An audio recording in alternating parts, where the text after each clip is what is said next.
describe him to me. And Muslims, look at the description of your Rasul. And for some, this would be the first time you hear what your Prophet looked like.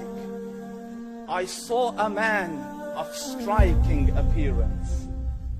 ظاهر الوضاء أبلج الوجه, radiant face, حسن الخلق, beautifully created. لم تعبه الثجلة, his belly wasn't protruding. ولم تزر به السعلة, nor was his head disproportionate and small. وسيم قسيم, proportionate and delicate, finely made, a specimen of a creation. في عينيه دعج, in his eyes there was a contrast. The dark was immensely dark, the white was excessively white. وفي أشفاره وطف, and his eyelashes were long. وفي صوته صهل, and in his voice was a natural echo. وفي عنقه سطع, and his neck was elegantly long. وفي لحيته كثاثة, his beard was full and thick. أزج أقرن, his eyebrows were arched, but they were not joined. It was separated.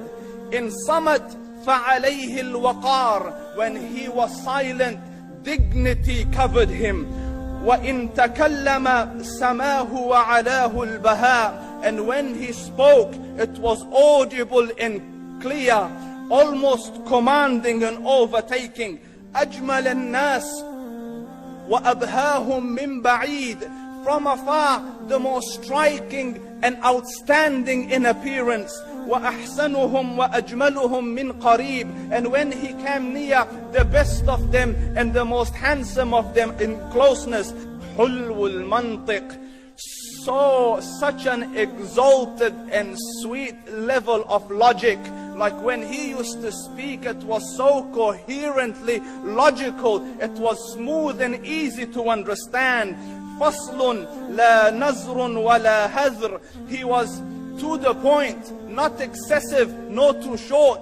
كأن منطقه خرزات نظم يتحدرن, his logic, his utterances, his words were like jewels coming out of a necklace, calculated, polished, one after the other, it would flow magically. ربعة, he was medium in height. Your eye didn't have to strain to look up at him, nor was it tedious to look down at him. He was a comfortable sight to look at. له رفقاء يحفون به, he had friends, the people that were with him, they were working around him to try to serve and protect him. إن قال سمعوا لقوله, when he used to say something, they used to hearken to what he used to say. وإن أمر تبادروا إلى أمره, when he commanded, they used to compete to fulfill the command. This is Muhammad Rasulullah. This is Muhammad Rasulullah. Anas ibn Malik says, he says, I came out one night, it was the full moon night.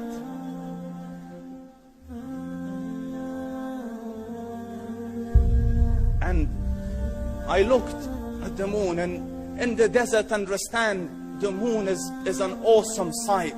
It is smooth, it is radiant, it is clear, it is gentle compared to the scorching sun at which they are used to. So the moon was the epitome of beauty. So he says, I came out at a full moon night and I looked at the moon and I saw it, beautiful, handsome.